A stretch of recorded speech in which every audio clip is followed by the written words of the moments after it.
Well, good afternoon. Today I want to start off with a few announcements before we dive into the 5th chapter in our study of Ruth.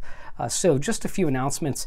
The first is that I've heard back from quite a few people who are not receiving our prayer emails. I can't do anything about that on my end. I don't know whose email is going to a spam filter, and I can't control that. But what you could do to help me out is you could reach out to somebody that you know, a friend, family member, and ask if they're still receiving a prayer email, if you're still receiving them. If you're not, if you haven't received one, I sent one out today. If you didn't receive an updated email today, please let me know. And what I'll have to do is delete you and send you information to re-add yourself. Otherwise, I can't do anything about it. But you could also reach out to people and ask them if they've received the last prayer email that we sent out. And if they haven't, ask them to get in touch with me. So that's the first thing. The second is that we are continuing to do our Wednesday evening Bible study in a virtual setting for the foreseeable future. Please do let me know if you have any input that you'd like to share through this, including the fact that next week we're actually going to do a review on our study of Ruth instead of just diving into Esther. So what I'd like you to do is, if you could take some time this week, think about what you read in Ruth and share those thoughts with me. If you would email me, text me, call me, whatever you'd like to do. But I would like to be able to kind of share the different reflections that people had on this book. Anything you saw that we didn't get into, or something maybe we touched on but we didn't get as deeply as you'd like, or there were some extra thoughts that you had, or even questions that you had about this text. Let's go ahead and talk about those next week, and then we'll go ahead and get into the book of Esther after that. So those announcements, and then just a reminder that we have our ugly Christmas sweater contest coming up on Sunday the 20th. We have categories that correspond with that, sent out in a prayer, an announcement email. So if I'd love to have as many people participate in that as possible. Please do email the church email address or text me pictures by 1 o'clock on September 20th. Love to enter you into those contests. So with that, we are in the last chapter of Ruth chapter 4, and we find resolution to the situation. What we found in the last chapter was, at the advice of Naomi, Ruth had gone to the threshing floor and had visited Boaz, made herself available to him, letting him know that she would like to be redeemed. And Boaz said he'd love to fill that role, but there was a kinsman redeemer who was nearer than him, a relative, a potential kinsman redeemer who was nearer than him. And so they needed to go about the legal process to give that other man an opportunity, the nearer relative, to redeem Elimelech's property, Naomi and Ruth as well. And so we are now in the 4th chapter, and I'm going to go ahead and read the first 6 verses here today. It says, "Now Boaz went up to the gates and sat down there, and behold, the close relative of whom Boaz spoke was passing by. So he said, 'Turn aside, friend, sit down here.' And he turned aside and sat down. He took 10 men of the elders of the city and said, 'Sit down here.' So they sat down. Then he said to the closest relative, 'Naomi, who has come back from the land of Moab, has to sell the piece of land which belonged to our brother Elimelech. So I thought to inform you, saying, buy it before those who are sitting here and before the elders of my people.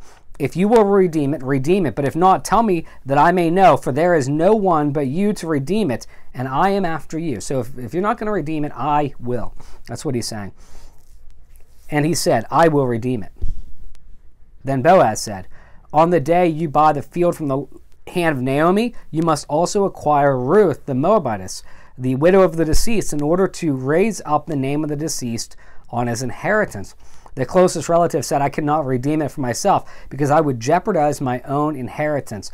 Redeem it for yourself. You may have my right of redemption, for I cannot redeem it." Now, this is a really interesting discussion and really transaction that takes place here. Different Bible commentators note that it's possible that Naomi, that Ruth, that others were watching this take place. And you find Boaz go to this closer relative and say, here's the situation. Would you like to redeem Elimelech's property, his inheritance? And he says, yes. This is a really dramatic moment, because if he follows through with that, then Boaz is not going to marry Ruth. He is not going to be able to be her kinsman redeemer, the kinsman redeemer of the property that had belonged to Elimelech. So this is really a tense moment. But then Boaz says, well, wait a minute. And you wonder, why didn't he lead with this? But he says, wait a minute. Not only do you have to redeem the land and Naomi. Now, Naomi's beyond childbearing years, and so it is likely here that would not pose that big of an issue for him, because his inheritance would not be at risk, because there would be no risk of offspring. He says, wait a minute, what about Ruth? You've got to redeem Ruth. And all of a sudden, this near relative says, nope, can't do it. I can't do that. I can't risk my inheritance. There's speculation, perhaps, that he already had older children, this near relative, that have already received a portion of their inheritance. Now this is going to be a nightmare trying to divvy back up land. If you have children that come along later, then you have to take back land and give it back out. The name of Elimelech is carried on through the offspring, not your own. And so there's all kinds of issues here, responsibilities that the near relative did not want to take on. And some have speculated that he's not named because there's great shame in the fact that he did not want to take on this role of kinsman redeemer, that God had given him an opportunity through the social norm that was established in Israel, that he would watch out for his family, that he would be a protector of his family, that he would be a deliverer, a redeemer of them. And when given the opportunity to act selflessly and to abide by the standard that's been set in Israel by God, rather than doing that, he looked out for number one. In fact, the transaction that's going to take place was the passing of a sandal. What was actually supposed to happen, it doesn't happen here, was that a sandal would be passed as part of the transaction, and then the woman whom the near relative chose not to redeem would actually spit in his face. That was the social norm. And in that culture, just like ours, being spit on is not a good thing. Okay, that's really an insult, and so that's what we would have traditionally found here, and that's really a sharp note about kind of the character quality of this nearer relative. And so we'll go ahead and dive into the questions here a little bit. I'm kind of rambling on a little bit about some of this historical and social context, but the previous chapter called for a quick resolution. How did the details of the narrative and of Boaz's method impress you in verses 1 through 6? Why is this process so important? So let's say this about the process. Boaz is not somebody who has a honey-do list that needs to be nagged, okay? So we all have that list of things we're supposed to do. I always tell my wife, if there's something I'm supposed to do, she doesn't need to nag me about it, doesn't need to remind me. Every 6 months it'll get done eventually. I'm just kidding. But what we have here is a man who says, hey, I'm going to fulfill this role. I am going to do what I told you I would do. I'm a man of integrity. I'm a man of my word, and I'm going to do that right away. And so he does. It says, now Boaz went up to the gate and sat down there, and behold. So it's the very next morning. In fact, Ruth has just left in early morning. This is the same day. He goes right to the city gate where business takes place, like an outdoor court. He goes there to fulfill what he said he would do. So he's a man of integrity, a man of resolution. Here, so that just begins our process here of what are the details, whether they impress us or not. But let me say this about this process. I'm going to make three additional remarks. The first is that this process was necessary, really, for his relationship with Ruth to be God-honoring, and it needed to take place this way. Also, one would be breaking the law, and so jeopardizing everything else he had if he didn't go about things this way. Now, the urgency of the moment is what is most impressive to me, because again, that's him keeping his word, and it shows that there's a motivation here that's beyond transactional. He is not just concerned about some sort of transaction, or it's not as though he's just obligated to redeem Ruth and Naomi, Elimelech's name and inheritance. No, he wants to. He cares. He is emotionally involved and invested here. The next is that this is a culturally conditioned principle. In our nation, we do not have transactions that require the passing of a sandal, as we're going to see in a few verses. We don't go to a city gate to handle our business. That is not to say that there's anything wrong with this, but it's something that strikes us right on the head of it, is that it is very culturally conditioned. Now, what is interesting there is that there are little aspects to each nation and how they carry about their legal process that I think are fascinating. Just from a personal standpoint, I've really enjoyed watching Supreme Court justices get appointed and go through the process that they have to, although some of that's a little bit of a circus political theater. But one of the things I find fascinating, especially the last Supreme Court justice who was approved, was that she was given the opportunity to explain how law works, how our legal system works, and I found it very informative. I thought it was interesting. In fact, because of that, I went back and watched some highlights, some film of some other confirmation hearings across different sides of the aisle even, because I was interested in how people view the process of law. And one of the things we take for granted perhaps sometimes is that really our culture defines punishment, defines what is right and wrong from a legal standpoint to a degree. Now, I believe that appeals to the moral law and to God's character and what He's revealed to be true in nature. But I think it's very interesting the role that God has given or assigned to countries as an institution that He has ordained. And when we read through Scripture, one of the things we find fascinating is these cultural differences. And I know that they add some wrinkles that are difficult sometimes to understand. But when we take time to read about them, I think we learn a lot. And it even makes us reflect back on what we do as a country and why we do those things. The third is that it is an appeal. It represents an appeal to maintain legal and social norms. Now, every culture has characteristics that reflect the nature of God. I believe that because we have the moral law that is written on our hearts and is revealed in nature. But we also recognize that in each society, the sinfulness of man creeps in. We know that there have been points in American history, and likely still are, many laws that are not God-honoring, do not affirm human dignity or justice. And so as God's people, we should speak out against those, and we are not obligated first and foremost to obey those, but instead to obey the word of the Lord. But when a law is good, just, when it represents God's character, when it does not infringe on our ability to worship God, we are obligated to abide within those, to be obedient to the law. God has appointed the civil authorities. He has given them the power that they that they have. And so there really is something to be said about appealing to legal and social norms, because when we do that, we're communicating in a way and we're acting in a way that our culture sees as good. And when our culture sees that we are people who abide by the law and maintain civility, I think that gives us a greater audience to hear what we have to share about the gospel of Jesus Christ. If they think that we are just radicals on the surface, then, and I'm not just talking about like willing to preach the gospel where it's restricted and things like that. We obviously, and that's the kind of situation I'm talking about, we appeal to God's law, not man's. But if we're people who just completely disregard law in general, and then we expect society to respond to what we have to say, I don't think that's likely to happen. Okay.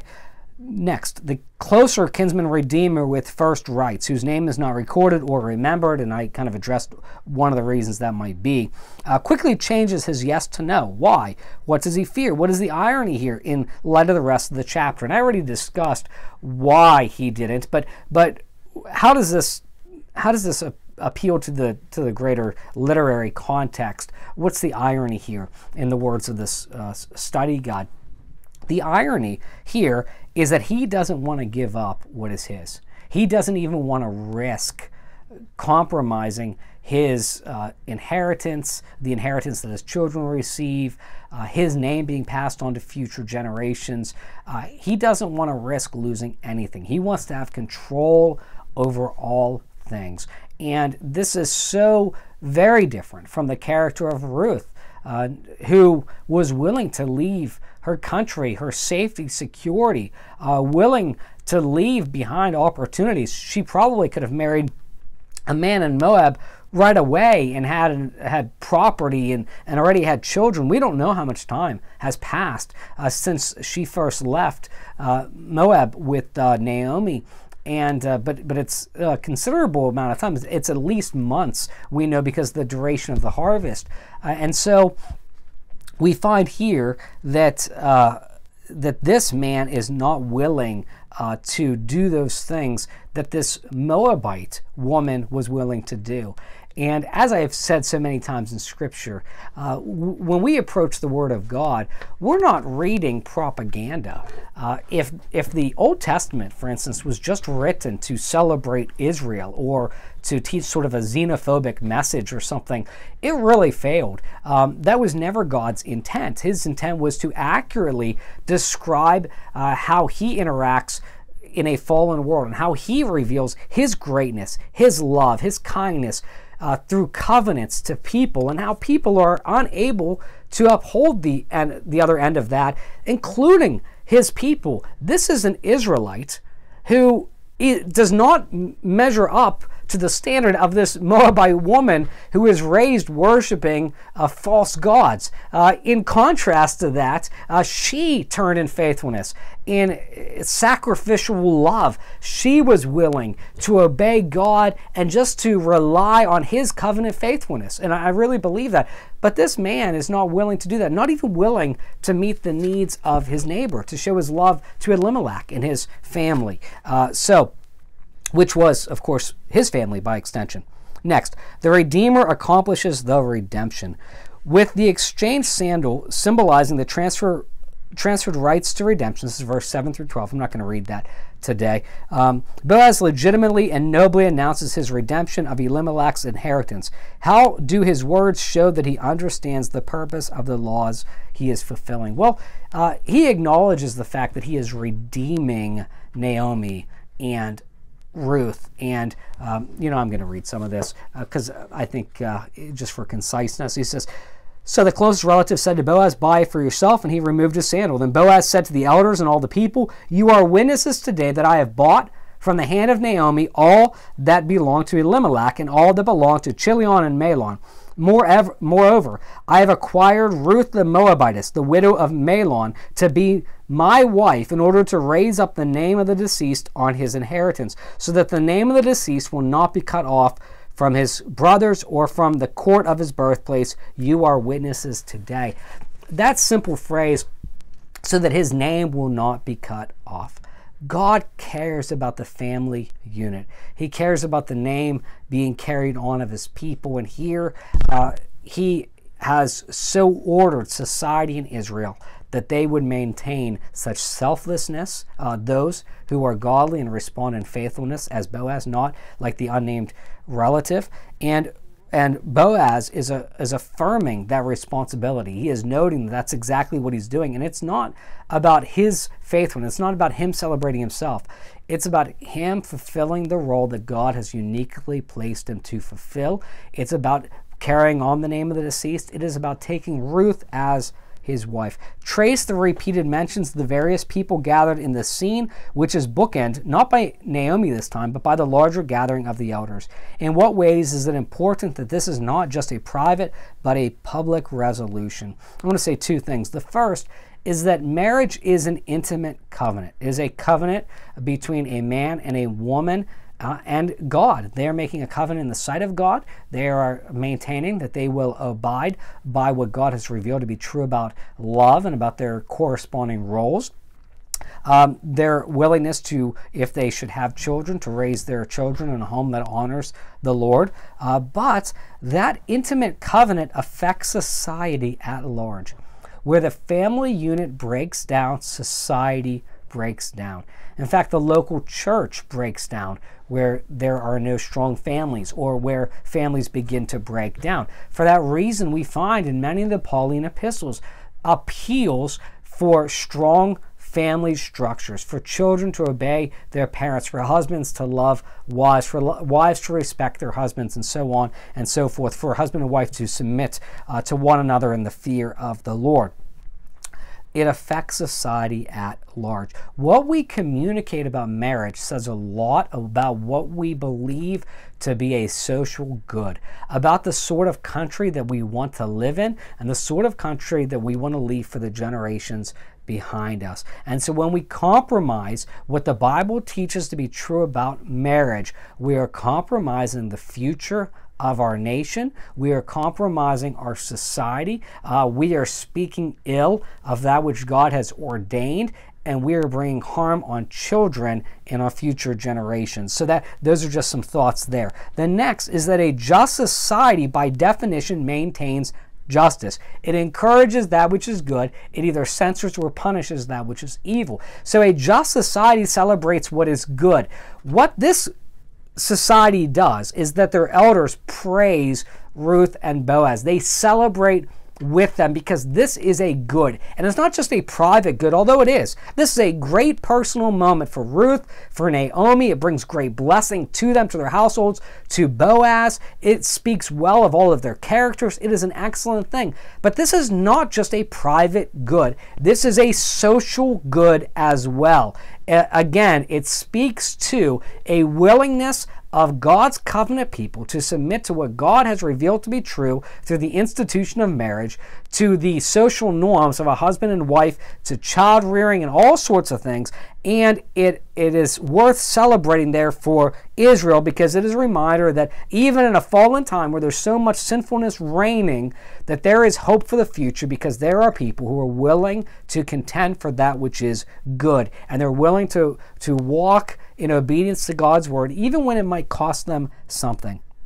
Next, the elder's blessing concluding this scene, asks God to prosper Boaz and Ruth as he has done for his people in the past. It asks us to review a bit of the history to which they refer of Rachel and Leah and others here, Perez, Tamar, and Judah. What elements of history stand out in relation to the story? Basically, they are blessing.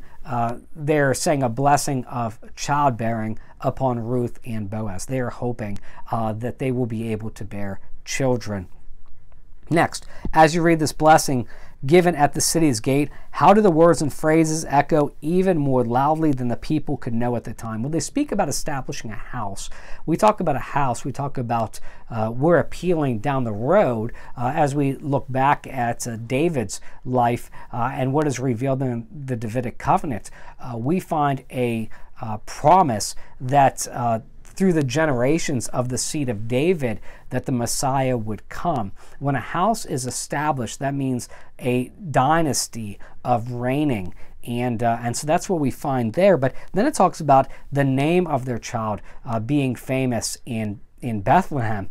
And of course, this time of the year, we're going to be singing the song. I think we're singing it Sunday. You know, the first line, "O little town of Bethlehem." You know, that's how the song starts. We recognize that Bethlehem, the birthplace of King David, and then the birthplace of Jesus. We are going to see that, of course, the name of their child, Obed, becomes famous because his name is found in the genealogy report in Matthew, and it says here, the last couple of lines here, and Boaz, and to Boaz Obed, and to Obed was born Jesse, and to Jesse David. And then, of course, we're going to find in the Gospel of Matthew, we find that Obed is an ancestor of Jesus. So this house, this dynasty, is established here as an act of blessing. Think about where Ruth started here, and Naomi, where she started with bitterness, where Ruth started there. At one point being raised worshiping false gods, to being brought into a household in which she got to learn about the covenant God of Israel, the only true God. She left everything behind in the most difficult, trying season that I could imagine in her setting. And she comes to this foreign land, and God blesses her.